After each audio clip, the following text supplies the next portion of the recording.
வணக்கம். தொகுதி மறுவரை ஆபத்து, சர்வாதிகாரத்தை நோக்கி நகர்கிறதா இந்தியா என்று முதல்வர் மு.க.ஸ்டாலின் அவர்கள் கேள்வி எழுப்பியிருக்கிறார்.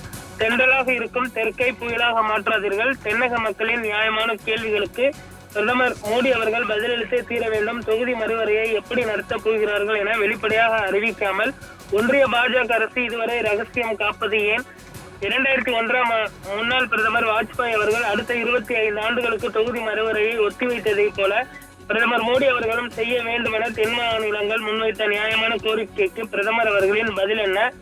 5 மாநில தேர்தல்களுக்கு இடையே அவசரமாக நாடாளுமன்ற சிறப்பு கூட்டத்தொடரை கூட்டுவதற்கு என்ன அவசியம்? நாடாளுமன்ற சிறப்பு கூட்டத்தொடரை ஏப்ரல் 29 பிறகு கூட்ட வேண்டும் என்ற எதிர்க்கட்சி தலைவர்களின் நியாயமான கருத்தை உதாசீனப்படுத்துவதில் மறைந்துள்ள மர்மம் என்ன? அனைத்து கட்சிகள் கூட்டம் கூட்டி கலந்தாலோசிக்காமல் மிக முக்கியமான அரசியலமைப்பு திருத்தங்களை மேற்கொள்ளும் முயற்சி சர்வாதிகாரமின்றி வேறென்ன? எதிர்கட்சிகளும் ஊடகங்களும் கேட்கும் கேள்விகளுக்குத்தான் பதில் சொல்வதில்லை. மக்களின் கேள்விகளுக்கேனும் பதில் கிடைக்குமா?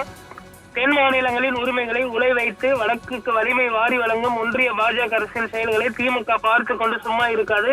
இது இங்கு வாழும் மக்களின் எதிர்காலம். எங்கள் அனுமதியின்றி எங்களோடு பேசாமல் இது தொடர்பாக எந்த முடிவு எடுத்தாலும் நாங்கள் அதற்கு உயிரே போனாலும் உடன்பட மாட்டோம். நாங்கள் கேட்பது ஃபேர் டீலிமிட்டேஷன் என்று முதல்வர் மு.க.ஸ்டாலின் அவர்கள் தற்பொழுது மத்திய அரசை நோக்கியும் பிரதமர் நரேந்திர மோடி அவர்களும் இந்த ஒரு கண்டனத்தை தெரிவித்திருப்பது குறிப்பிடத்தக்கது.